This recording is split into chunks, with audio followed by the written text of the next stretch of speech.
It is said that girls with dreams become women with vision. May we empower each other to carry out such vision, because it isn't enough. It is said that girls with dreams become women with vision. And may we empower each other to carry out such vision.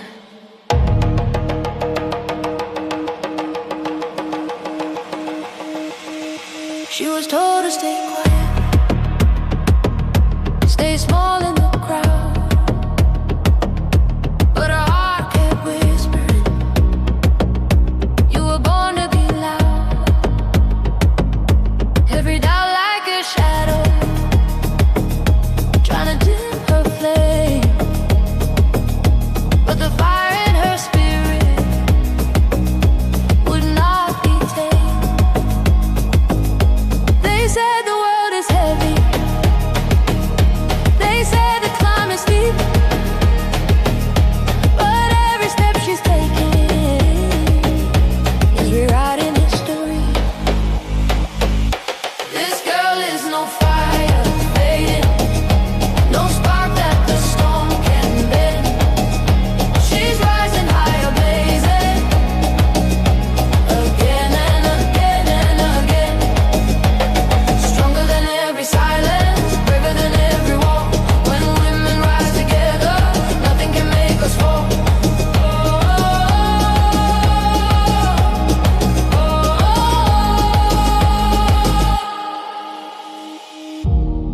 Because it isn't enough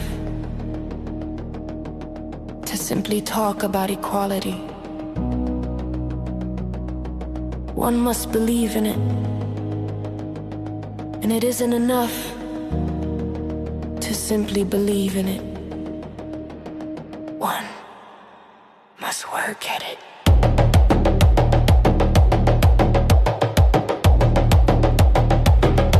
Every voice that was silenced, every door that was closed, every dream that was buried, every truth never told. They are building a chorus from whispers and pain, and the sound of their power is breaking the chains. No crown was ever given, no throne was ever free, but courage writes the future for every girl to see. This girl is no fire fading, no spark that the storm can bend. She's rising higher, blazing again and again and again. Stronger than every silence, braver than every wall. When women rise together, nothing can make us fall.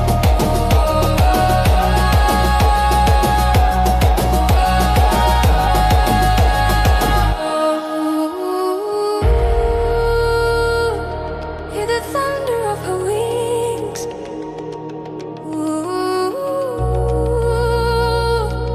Hear the change her courage brings. The dreamers are waking. The future is calling.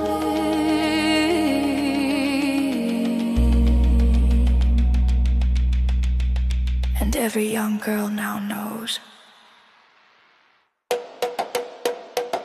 Let us work at it together, starting now.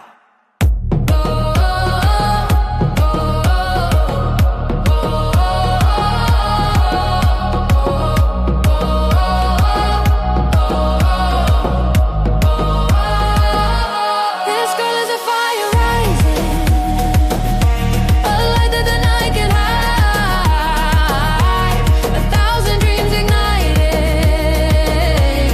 burning bright inside. Stronger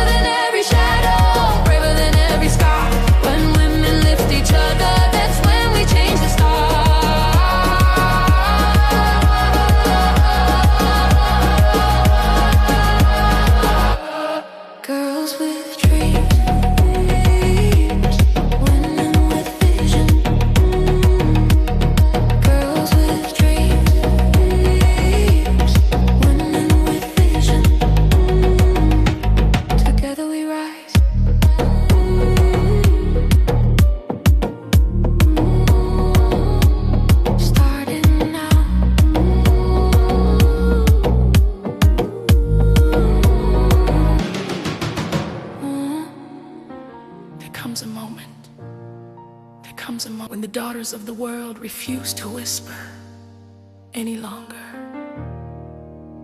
when the prayers of our mothers become the marching songs of a new generation. This is that moment. They tried to silence the dream before it could begin. Told every daughter how small she should have been. But seeds in the darkness still reach for the sun. And every long night means the morning will come. Through every trial, through every tear, a stronger voice. Welcome. This is Majesty's Sussex Report, and I'm Antonio. Thank you for spending some of your valuable time here with us. So great that you're here. Thank you, thank you, thank you. So, how did you like the intro? I hope you liked it. And I wanted to find a way to celebrate this month, Women History Month. And I wrote those two songs. I started writing a third. I'm sort of in the middle of it right now. But then I got stuck because then I'm like, oh, it's sounding the same as the first one, and I'm kind of using the same sort of thing. And I was like, oh, I need to find maybe a little bit more, changing the words a little bit more, so it doesn't sound so much like the first one that you folks just heard. Anyways, so I think any time and any moment that we have to celebrate women and the history of what women have contributed to society, which is everything, we must and we should, because unfortunately we've got a society today that instead of going forward, we're going backwards, and in such an awful way. Men today are the most moronic men, I don't want to say in history, but they're so insecure about themselves and want to blame everything and everyone for their issues. And I just think fundamentally it is there is an embedded hatred of women, because I can't explain it any other way. Right? Because when you are calling women a certain names, especially in sort of this bro culture, where these podcasters and even some freaking psychologists are like, women, you are there to help the man accomplish his vision. It's what he wants, what he needs to do, and society is the way it is because women are not submissive and not obeying their man. And I'm like, would you please go back to your childhood and fix whatever issues or whoever hurt you, or you need a daddy or something. I don't know. It's just I can't understand. Let me be completely frank. I look at my mother and I love my mother. Love my mother. I said, the first love, my first real love was my mother. Right? Because there's this person that does so much for you. And I understand not everyone have a mother or parents that are kind or loving. And don't get me wrong, like my parents had their issues too, okay? But there was no way that you can honestly say you love your mother and hate women the way these men hate women. Now, because I know our faves are going, where, down under, I started to prep and watch some Australian stuff and podcasters and so on. And I was watching parts of this show. And it's sort of like what's the show called again? would they marry you off to someone, but it's a surprise, blind marriage or married, whatever the show's called. So they have the Australian version of it, and there's this guy, good looking guy. I mean, he is a good looking guy. He and pretty young looking too. So they have him, and they have the bride, and how they do it is that they open the freaking door, and she walks down in her wedding gown, and he's at the what's supposed to be like the altar kind of area, and you get his voiceover as they open the door and she's coming down, and he's sort of like looking at her, and she's a beautiful woman. I said last week I was done with being angry at Married at First Sight. Yeah. But this morning I've watched a few Tyson clips and consider my pearls clutched. When I saw her walk down the aisle, I did get some woke vibes there. I don't want someone that's going to bring masculine energy to a relationship. Yeah, look, I asked for someone younger. I was hoping to essentially get a wife, maybe in her mid-20s. If you were to get into a relationship, like for instance with this marriage, do you think that you would play like that submissive role? The criticism has been, how dare Married at First Sight platform these views? I agree. There is a rise in right-wing, conservative, traditional values, manosphere. Yep. Tyson is who women are coming across on their dating profiles every day. I think that this is a much needed mirror. And I think that if this is going to reflect the current state of dating, Tyson, by all accounts, I don't think he's a paid actor. I think that man is real. There is something fundamentally, as I said before, that is based in hatred, because there's no way you would want to treat a woman the way these men, these right? And they call themselves high quality men. High quality men. I kept thinking, who's a high quality man? Prince Harry. Look at him. Look at the way he treats his wife. At least what we see, right? What we know.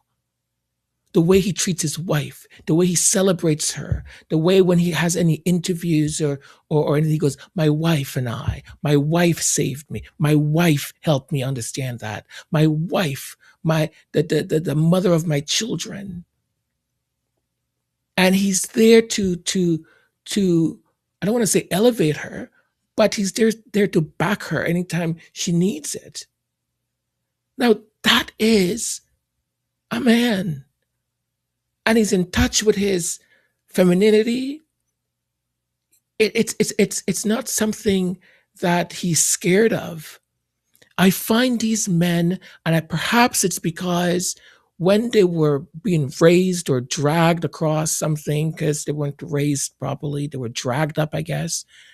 They were taught, and this is something that is now, psychologists and therapists and so on are discussing, that boys are taught not to be, when they're kids, not to be that, not to be like a girl. Don't cry. Don't be soft. Don't like pink. All this stupid nonsense. I think fundamentally, a lot of these men are just broken. They're just broken men. And they have gotten confused a little bit or a lot, and they've sought validation from other broken men, right? That are teaching them all this really hatred, and they essentially, I think, that there is a deeper issue of insecurity, and that insecurity is disguised as authority. I mean, many psychologists describe the sort of dynamic, and I'm hopefully I'll do it justice here. It's a confident person does not need silence from others. They can tolerate disagreement, independence, and dialogue. When someone is demanding obedience, it often signals fear of losing control rather than strength. It's them just being weak, really. I mean, come on. Strong relationships, and this is decades of research in relationship psychology, has showed that lasting relationships are built on mutual respect, emotional safety, shared decision making, administration or of duties, right? Because you'll have sometimes one person may lead in certain things, and the other person may lead in other stuff. So it's not based on submission. They have it completely wrong, completely backwards. You know, oh well. I really hope they sort of wise up, because there is women are not asking for that much. They really are not. And like the guy, like Tyson, he's a good looking guy. If he could only drop that nonsense ideology that he's got, he could actually find a really great partner. And they're just like in this ecosystem that just keeps feeding toxic stuff. And I swear to you, the way some of these men speak about women, oh, that is not love, man. That is not love. You don't want to protect and love. That is not love, I'm telling you. Anyways, I've talked enough about this, haven't I? Anyways, I the bottom line is any moment we get to celebrate women and all the great things that women do, um, I'm okay with that. Ever since I was born, I've been trained to serve you. Yes, I know this, but I would like to know about you. What do you like to do? Whatever you like. What kind of music do you like? Whatever kind of music you like. Look, I know what I like, and I know you know what I like because you were trained to know what I like, but I would like to know what you like. For instance, do you have a favorite food? Yes. Good! What is your favorite food? Whatever food you like. Are you saying that no matter what I tell you to do, you will do? Yes, Your Highness. Anything I say, you do? Yes, Your Highness. Bark like a dog. Arf, arf, arf, arf, arf, arf. A big dog. Woof, woof, woof, woof, woof. Hop on one leg. Woof, woof. Guess who's going to Australia next month? Yes, Meghan and Harry. They're going to Australia next month for business, private, and philanthropic activities. But guess what the Rangers are hearing, the royal family sycophants? Guess what they're hearing? They're hearing royal tour. They're comparing it to the 2018 royal tour when they went to Australia, where all of the jealousy started with the royal family, Prince William and Kate. You know, the popularity. I think that was New Zealand. Everyone loved them, clapped for them, and they're being jealous. But that I'm diverting. So now, of course, the Rangers are having a meltdown. Those people have a meltdown every single time. They wait to hear news about Meghan, and when they do, because it's not the news they want to hear, they want to hear of her ruin, they want to hear of her downfall, but failure. Some have even admitted in the comment section, the news they want to hear is that, oh, they're begging the royal family to come back. Oh, they're destitute and they're broke and penniless. They cannot live and survive without the royal family, and they're apologizing to the royal family and to the entire United Kingdom about some random thing they claim Meghan did to the Queen when she was alive. So, of course, that's the news they keep waiting for. But that's the news that keeps eluding them. That's the news that never comes. Instead, they keep hearing, oh, she sold jam and she made over $27 million. Oh, she's now going to Australia with Harry again, you know, for business and private. It's not royal tour, as far as I know anyway. That's what they're hearing. They're hearing news of success. Now she's left Netflix and she owns her business fully. So any money that she makes now, profit proceeds, go into her pocket. So there's no crawling back, there's no begging, there's no failure, none of that stuff. No surviving, literally thriving. That's what I like to say. I like to say they're thriving, not surviving. So yeah, so they're not hearing the news they want to hear, but they're waiting with bated breath, waiting for news about separation, divorce, they're having a meltdown again because they're saying Meghan and Harry are going on a royal tour, and William and Kate haven't been on tour since how many years now? 4? Take that up with William and Kate. Don't take it out on Meghan and Harry. Like, oh, you can if you want, but who cares? Just a quick reminder to please subscribe, to like, to share, to do the cha-cha-cha, all those good things. We appreciate it. So there is nothing original about these headlines. Absolutely nothing. We expected headlines like these, and to be quite frank, I just find it kind of pathetic, right? Completely pathetic. Like there is, and don't think we've forgotten, right? There is a certain file of a certain person who had an island that Andrew, Prince Andrew, has gone to many a times. Also, he invited people to the palaces, and on top of that, had young girls attend to his whatever it is in these palaces. And his mother, the late queen, and his brother, the present king, put their little pennies together and managed to come up with a couple of millions of pounds. What was it, 12, 11 million, to pay this young lady that he's never met, doesn't know about. So we haven't forgotten about that, because it seems that all this stuff, they think, oh, we're going to forget. Because have you noticed they're not talking about it anymore? They're not talking about what they've done. It's redirected. Now they're talking about the daughters. They're trying to pin stuff on Eugenie and Beatrice. But that is not here nor there. That's not what I want to talk about. Check out the headlines, right? Expected, the same pathetic sort of thing. But I'll talk about the headlines later. First, let me introduce you to Gemma. I'm sure you folks probably have met Gemma before on some of the other podcasts. But here is Gemma, and she's going to explain to us, and because we understand English, even with an Australian accent, we get it, we understand that. But for some reason, these people here, they don't understand English, I guess.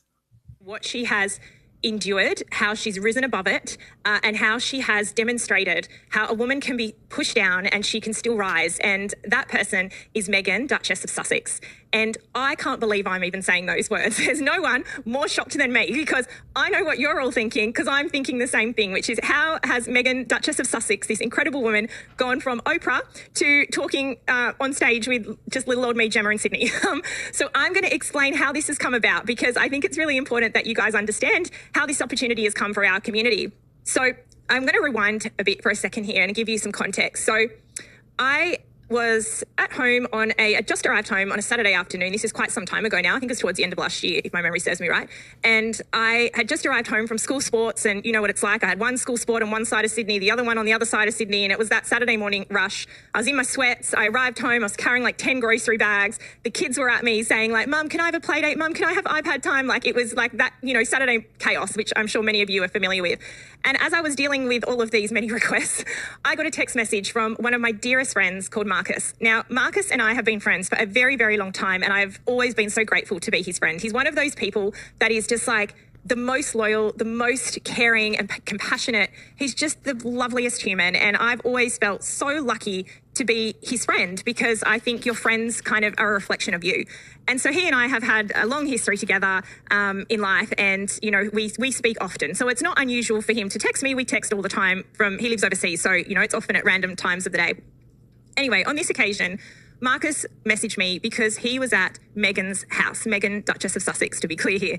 Now, this is where the connection lies, is that Marcus is also very close friends to Meghan and has been for many years as well, long before she was married, and they have a beautiful friendship too.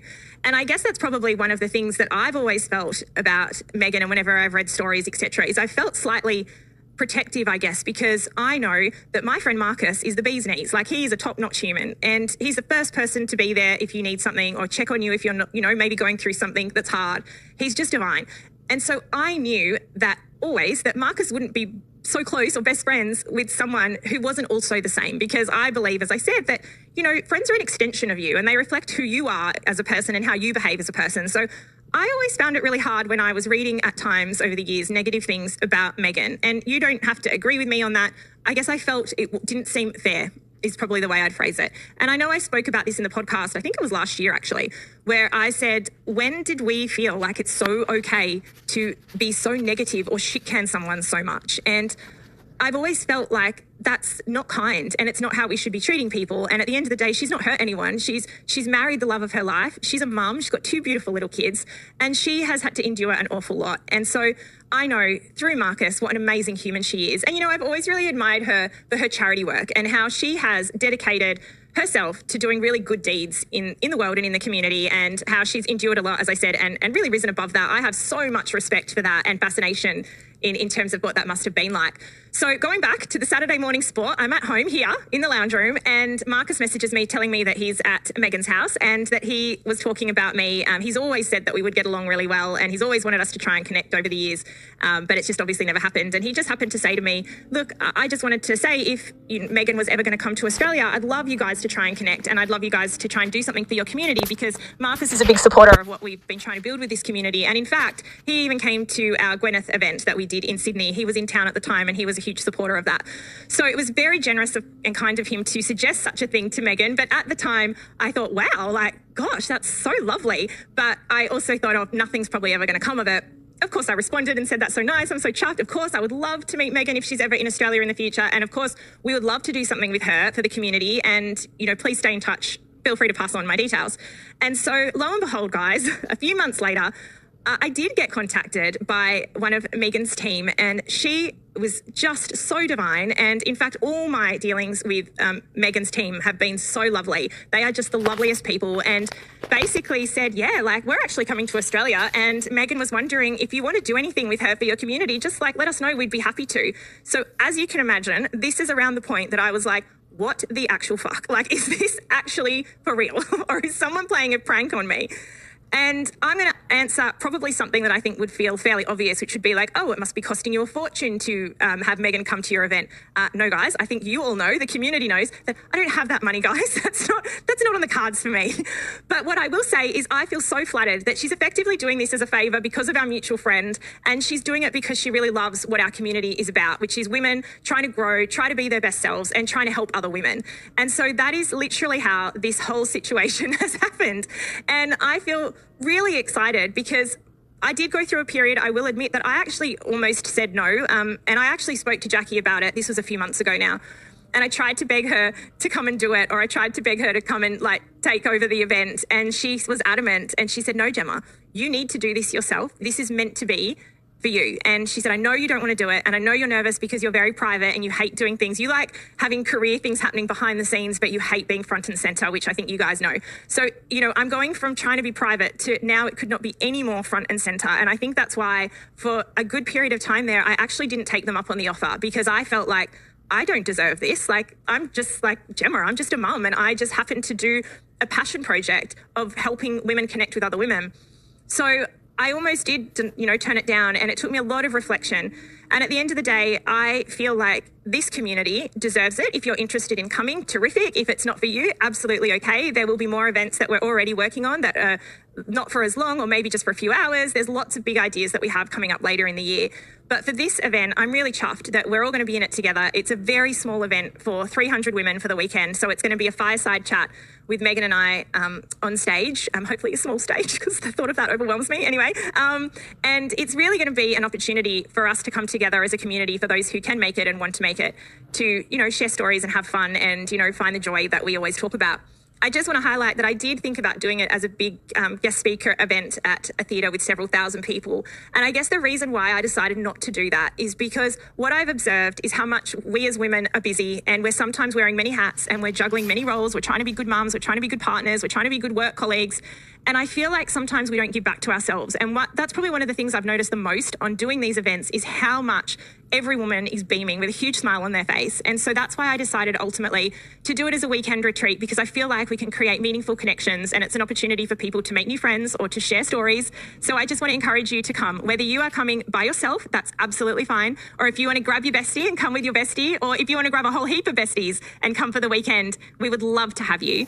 So anyone who is interested in coming, I am so honoured if you are considering coming. As I said, it's a very small group. I am really happy. I've worked really hard to make it the same price as our last weekend retreat. So hopefully many of you would like to be there. If you want any information on all the finer details, I guess, or to register your interest to be one of the people in the room for the weekend, please head to our website, which is herbestlife.org, which we'll also put in the show notes. It brought to my attention that some people who celebrate a family who takes money from oil barons who loves torture videos, who grape children and put a la bébé on their menu, suddenly have a problem with Meghan speaking at an event for free. Let's be clear on something. Her Best Life podcast is Gemma O'Neill. Her Best Life retreat is Gemma O'Neill. Meghan is just a speaker. These retreats always have a guest speaker. And yes, at times they are paid. However, Meghan is doing this free of charge because Gemma, not me, said that she could not afford the rate in which one would pay Meghan to speak. And Meghan said, look, you and I have a mutual. I'm going to already be in Australia. Let's get together. Let's have fun. Let's talk business and fun and dance and sing. Let's get this cracking. You are seeing people who really don't matter in the grand scheme of things. Oh, this is terrible. She's such a grifter. She's such a grifter. Hey, excuse me. Grifters want money. Meghan isn't grifting anyone. This is not her thing. I do look forward to the day where Meghan can have something like this on her own and charge people, because let's be clear, this is honest money. There's nothing nefarious about this. There's nothing slimeball or sleazy. If they are making it sleazy, that's because their shame won't let them admit that they hitched their wagon onto the wrong team. Like I said, the ones over there who are taking some of the dirtiest, bloodiest money is not in the condition to say that what Meghan is doing is not honest work. Sit down, shut up, because you know you're bitter because Meghan and Harry are traveling to Australia, and don't call it a quasi shit. This is two private citizens who understand that stealing and taking from taxpayers is not the jam in 2026, okay? Anyway, abolish that shitty ass monarchy, and I cannot wait until April. Talk to you guys later. Not you derangers. Bye. Through every trial, through every tear, a stronger voice is rising here, and every heart that once was denied is learning now how to rise.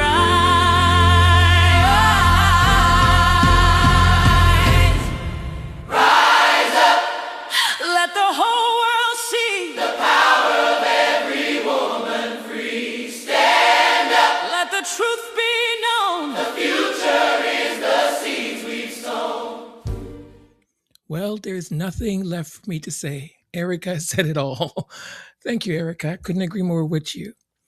But I wanted to share with you folks sort of a media analyst of how tabloids sort of the narrative is engineered.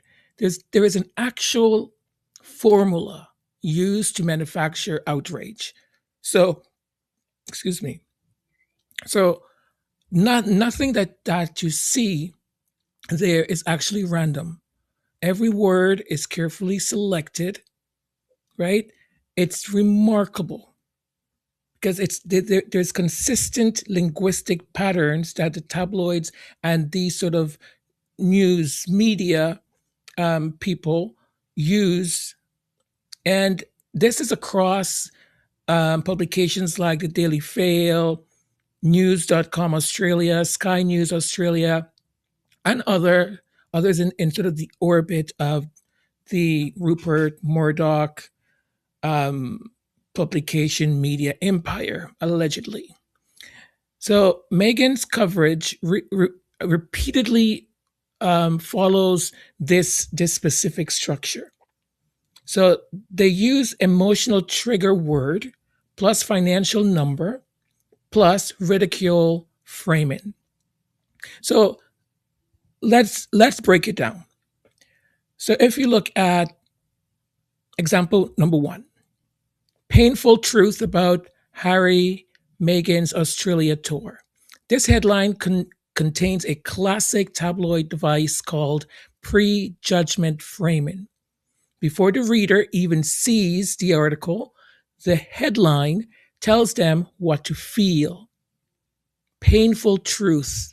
That signals something embarrassing, something humiliating, something the public supposedly already agrees with. It conditions the reader emotionally before presenting any information. Example 2. How embarrassing. Meghan Markle screwed for charging over 2K. So this headline contains 3 separate manipulation triggers. Number 1, moral judgment word, which is embarrassing. Outrage, price, anchor, right? So the $2,000, 2K. Social condemnation cue. She's screwed. In journalism, this is called outrage framing. The goal is not to inform. The goal is to provoke emotional reaction. Now, example 3. Meg stuck.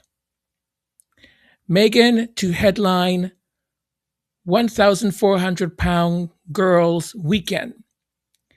Notice the nickname, Meg Stuck.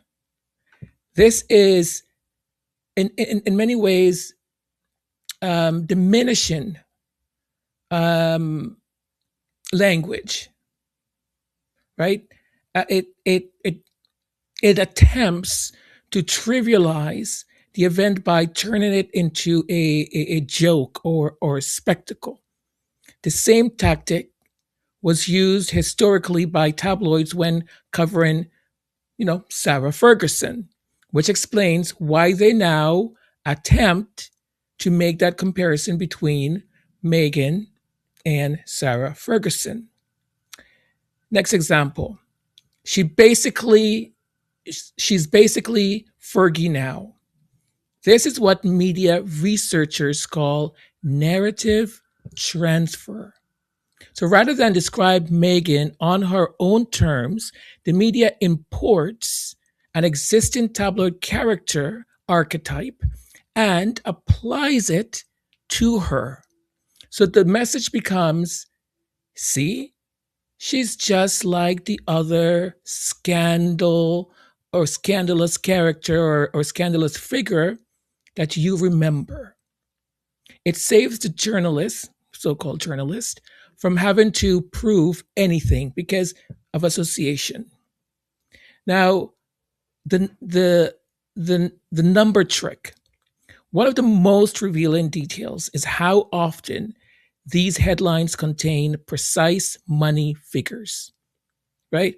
£1,400, £1,705, $2,000. This is deliberate. It's psychological studies in media shows that framing the numbers intensifies outrage reactions in readers. They create an instant perception of excess or of greed, and the public, of course, reacts to that. But what is missing from every headline is context. High-end wellness retreats, speaker series, and leadership weekends commonly cost between $1,000, $3,000, even $10,000 or pounds. So depending on accommodations, programming, and guest speakers.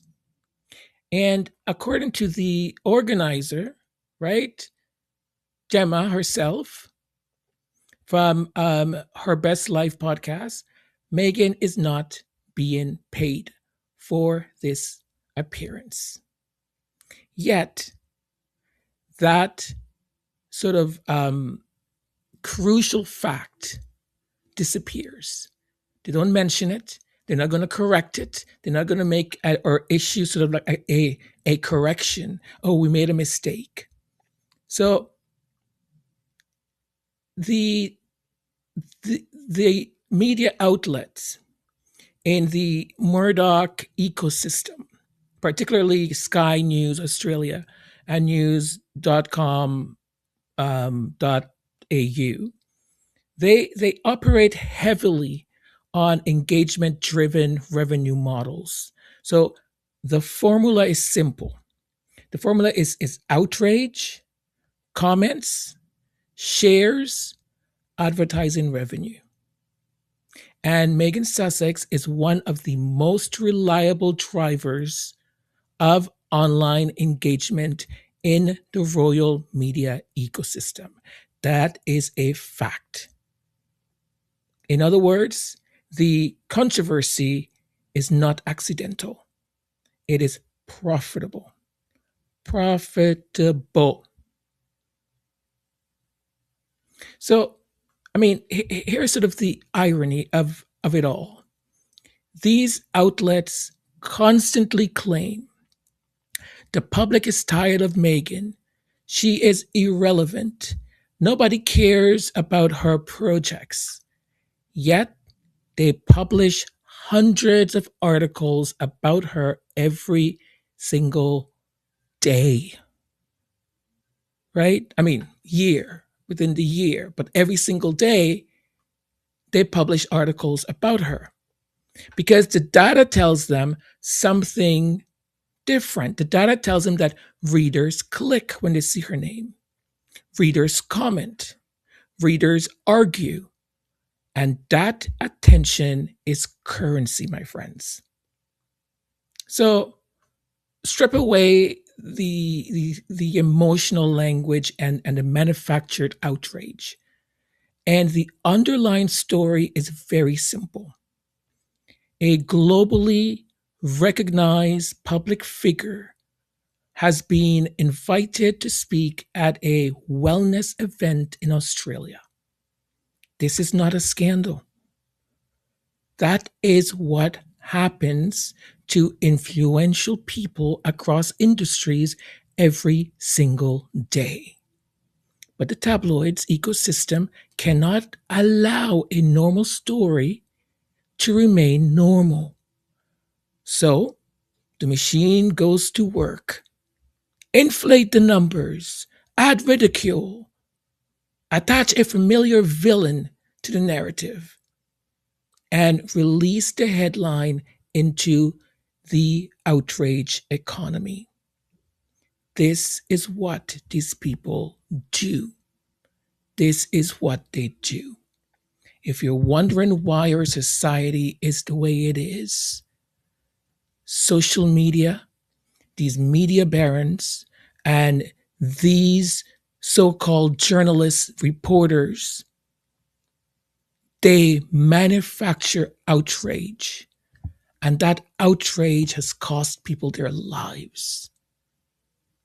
It's ruined people's lives. And they don't care a damn about who they destroy, how they destroy them. I pray and hope that this case that is in court presently, where Rebecca English all of a sudden I did nothing wrong. I didn't know anything. That's not something I would do. Becky with the not so good hair. I mean, I don't know how people. Actually, I shouldn't say I don't know. I do know. There is no morality. They've got no values, and these are the people, and that's that is the sick part of it all. These are the people who try to tell us that we have no morality, who try to frame us a certain way. You know, when Clarkson said the things he said, that's what they think. That is how they feel. That is how they feel. They want to be able to take the black person, the mixed race person, the brown person, and get that satisfaction that they're still superior. Look at the things they did in Africa. Look at the inhumanity, the way they treated people in Africa. The same thing in the Caribbean. I mean, some of the things I have read, and I will not, that some of these slave owners, these British slave owners did. It is just, it's just evil. You've got to convince yourself that it's just, you could have to convince yourself of nothing. It's just evil. It's just evil. And it's interesting because I heard someone said the other day that, you know how it is said, and this is proven, that we have inherited the trauma from our ancestors. And as it comes down, we've inherited that trauma, and generation to generation, we need to sort of, adjust, fix, in order for that trauma not to have such a genetic sort of hold on us. Because sometimes you sort of react a certain way, you don't know why you're reacting that way, but it's embedded in your genetics. So the same way how we have that, the same thing, the slave owners, they've passed that gene down to their children. That gene of not caring, that gene of seeing other people as not people, the humanity of it. And this was I think it was on TikTok, and it was a white woman who said this. She said, "I know it's in me because I can." When someone who's a minority, who's colored, who's black, who's an immigrant, whatever, she goes, "I can dismantle them so quickly because I know the right words to use. I know how to get them angry. I know how to make them feel like they're nothing." And she goes, "I got that from somewhere." And she goes, "It's embedded in me. So therefore, I have to do everything in order to get rid of it." I mean, mind-blowing, right? Anyways, that is that. Teacher said we might go to war. Well, I mean, at least that's what she said. Right? I said, I'm not going to war. I said, take everybody else in the class. I didn't even get a permission slip signed. Well, she didn't mean. But she'd be lying sometimes. Yeah, well, she actually didn't. She mean also said like they used to ride horses in war. Yeah, she's I said, right. yeah, right, Miss Brenda. No, she's that means right. horses would be the only animal to ever go to war. No, actually, all their friends would be like, "You want to go run in the meadow?" Really? And they'd be like, "Oh, I can't. I have to go fight Germany." Well, they used. I appreciate the offer, Buttercup, but I'm a soldier now. Derek, listen. But I don't think that's true. She lies too much. How does she lie? She also said they used to use pigeons to send messages. Yeah, they did. Couldn't imagine doing that. Well, I don't First, really. I'd be too scared to catch one. Well, it'd be flapping his wings. I'd be like, "Just calm down and take this letter to Minnesota." You're ridiculous. But then again, she also said there used to be a railroad underground. Yeah, I said, "Okay, Miss Brenda. It's a thing." Never saw that on Thomas the Train. It wouldn't be I feel on. like that would have been in the first episode. Okay, Derek, what she's. But I just let her say these things, you know. She's your teacher. I mean, this is the you same should. woman that said the bank freezed her money. Well, that can happen. I said, "How did the bank freeze your money?" It's also a thing. What, is the Derek, bank teller a nice queen? Derek, I said, "What, you bank with Princess Elsa?" Derek, listen. I highly doubt that. Maybe if you had listened. She's from Arendelle. You make no sense. I mean, this is the same lady that said she had butterflies in her stomach. Okay, that just means she lies all the time. She's not a liar. I watched her eat lunch that day. Really? She had like a salad and a cheese stick. Okay, so this is the same woman who said her friend threw her under the bus. That's I said, "Then why aren't you bleeding?" Again, I mean, where was the blood, Miss Brenda? It's just a and saying. her friend didn't even go to jail. Because it's a saying. She lies all the time. This is ridiculous. I mean, she's the one who told you I was skating on thin ice. Yeah. When did I ever own she, skates? Of course. I never owned skates. We do what the BBC refuses to do. coming live from London, somewhere close to Westminster Abbey. This is Majesty's Sussex Report News with the one and only, the master of ceremony, the critique of critique, the only newscaster person who volunteered to do this job today, Leo Tony. Did he just call me Leo Tony? My name is not Leo Tony, it's Lil Tony, or is this a British thing? Is it the accent? Oh man, whatever. Hey, how's everyone? I'm here. In England. London. Listen man, it was a free ticket, okay? So I'm here. So I'm coming live to you from this big stone church where everyone looks like they're waiting for a bus that's never coming. So, listen, they called me and they said, "Look, Tony, you've got to come to London because the BBC pulled out. They're not going to do the transmission of this thing called the Commonwealth. Oh, Commonwealth. The Commonwealth. Yeah. So I've been here. There was supposedly some other person, but he said something about a royal correspondent needed to be something decorum. And I was like, what, are you going to go decorate something now? I wasn't sure what he was talking about. So anyways, he left because he felt insulted that, I don't know what I said to him, but he got insulted, so he left. What did you do? What did you do? So the culture over here is really, really different. So when I was coming in, there's a whole bunch of people and they were like, what did you know? What did you know? What did you know? And I was like, are you talking to me? I didn't know anything. What are you talking about? But it told me that it's sort of like a term of endearment here when people also, I thought they were booing me. And they're like, no. Like, that's our way of going, hey, like, hey, like the chairs and stuff. Man, it's really weird over here. Like, what did I know? What did I know about what? Also, I guess they're different kings because some of the people were like, well, I guess they're not yelling, even though they are yelling. They're like, not my king, not my king, not my king. And I was like, okay, it's not your king. Where is your king? Because, like, they told me there was this King Charles, but then they were like, that's not my king. So I was like, well, who's your king? So I guess, like, some people have a secret king, and then some people have King Charles, or maybe there's more kings. I'm not sure. But here is the thing. A lot of people, a lot of you keep sending me emails and keep calling me, asking me, like, what is the Commonwealth? Okay. What? Okay. No. Sorry, guys. People in my ear telling me you're not asking what is the Commonwealth. You're asking what is the Commonwealth Service? Okay. All right. So here is how I understand this. Okay. So it's really simple.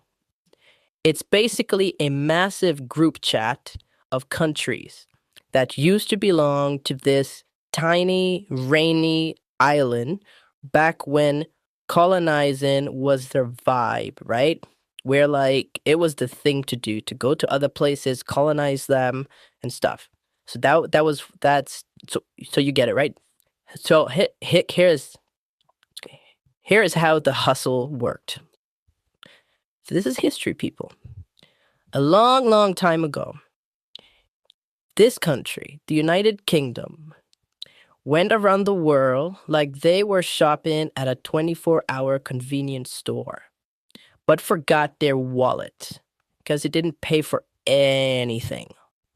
And according to, I'm not sure, but they're telling me that these places and countries instead that they went to voluntarily told them that they could take these, like, riches and stuff and bring it back here to, like, the king or the queen or whoever was ruling.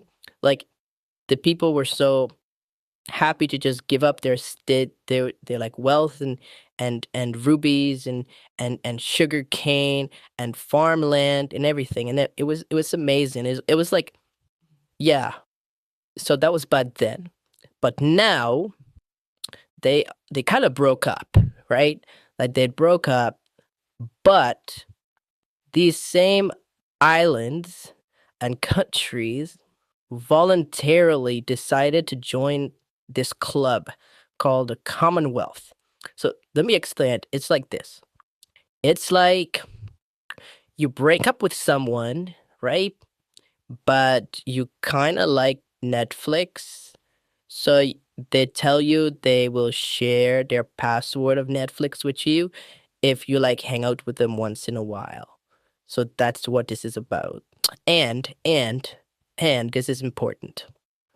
So as I said, to these places, these countries and stuff, send over their finest jewelry, their gold, there's and their spices. But I have to tell you guys something.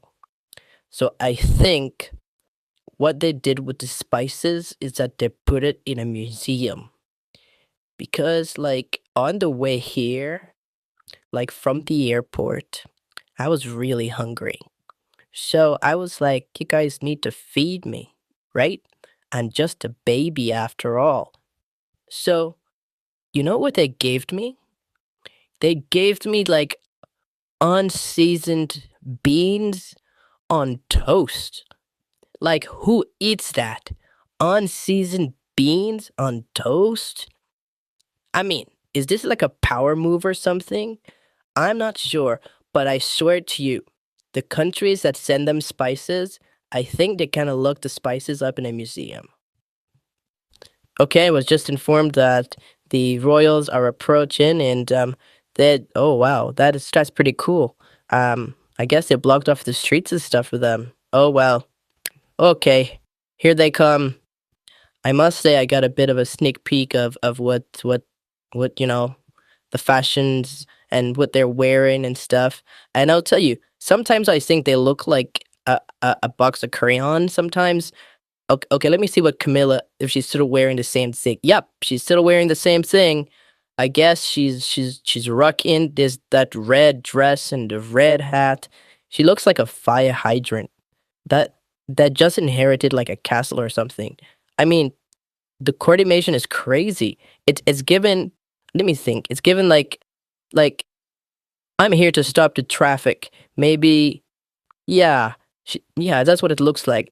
I'll tell you, it's bold though, and bright. And honestly, I think you could probably see her from outer space. I guess it's a good thing, right? Oh, what's Kate wearing? Let's see. Oh, I'm supposed to call her Catherine. Ah, who cares? Kate, Catherine, same thing. Oh, well, she's wearing all blue. Yeah, blue hat, blue dress. She looks like a very expensive bottle of mountain spring water. Maybe. She looks like one of those like before pictures in a laundry detergent maybe commercial. I mean like clean and stuff. You know what I mean? I'm telling you, I don't care what people say. These royals are loved. I mean, people are still yelling. What did you know? What did you know? That's just like, showing their affection to the royals.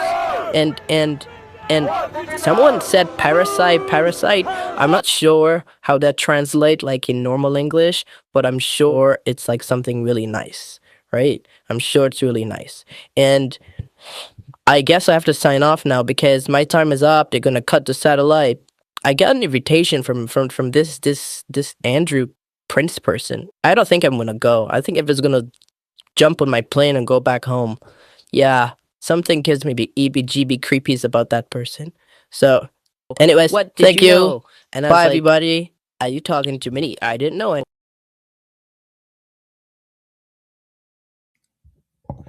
Well, thank you so much, little Tony, and I think you did an okay job, a good job actually.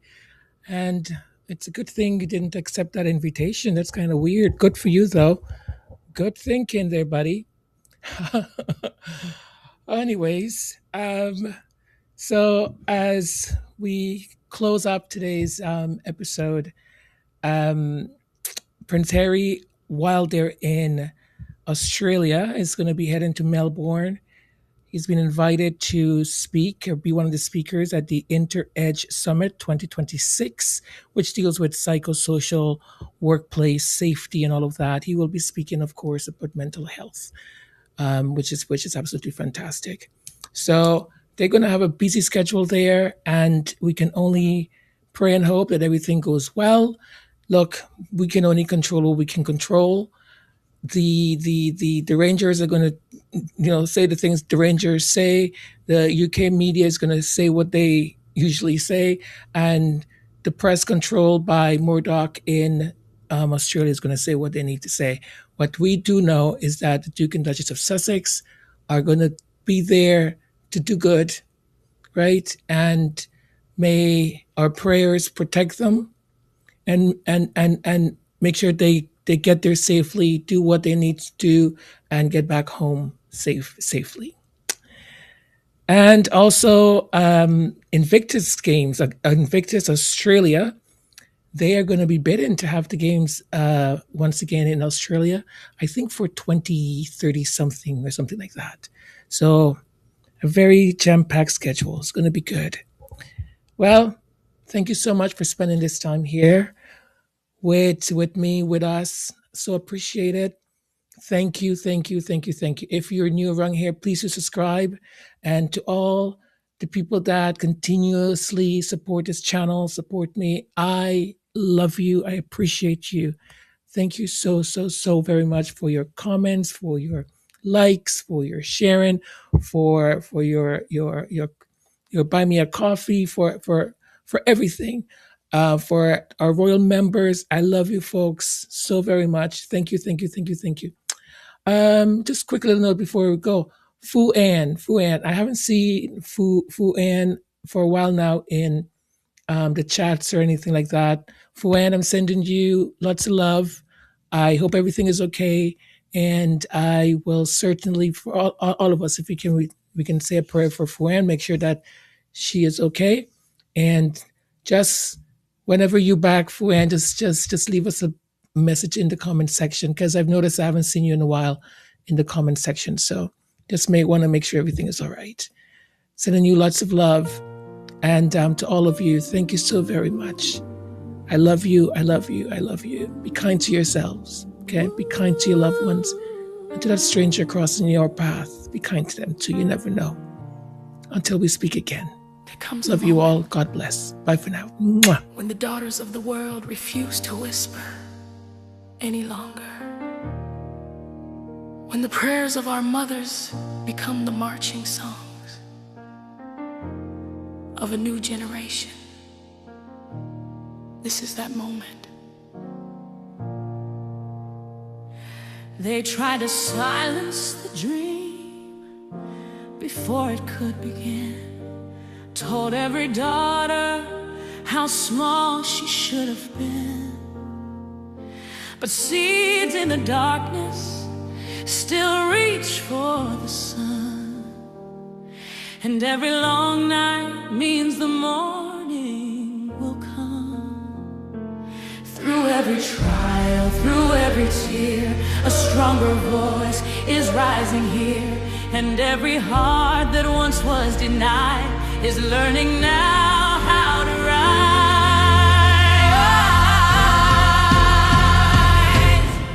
Rise up. Let the whole world see the power of every woman free. Stand up. Let the truth be known. The future is the seeds we've sown. No more shadows. No disguise.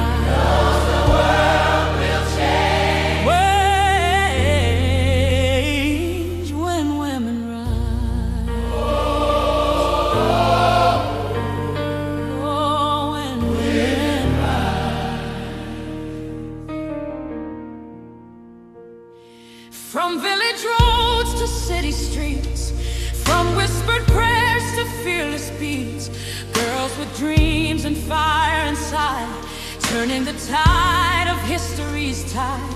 Not just hope, not just belief, but courage standing beyond relief. And every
It is said that girls with dreams become women with vision. So let us empower each other to carry that vision forward. Because it is not enough to speak of equality. We must believe in it. And it is not enough to believe in it. We must work for it together. Starting now. Starting now. Starting now. Starting now. Starting now.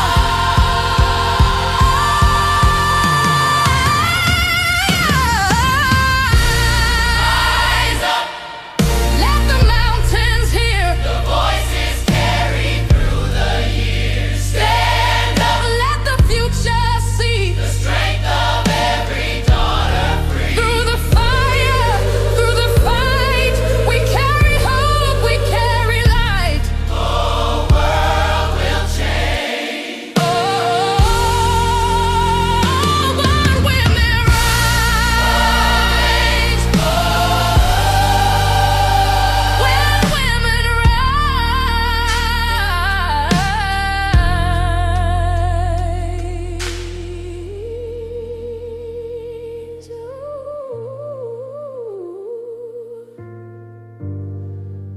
A dream once whispered now fills the skies. The world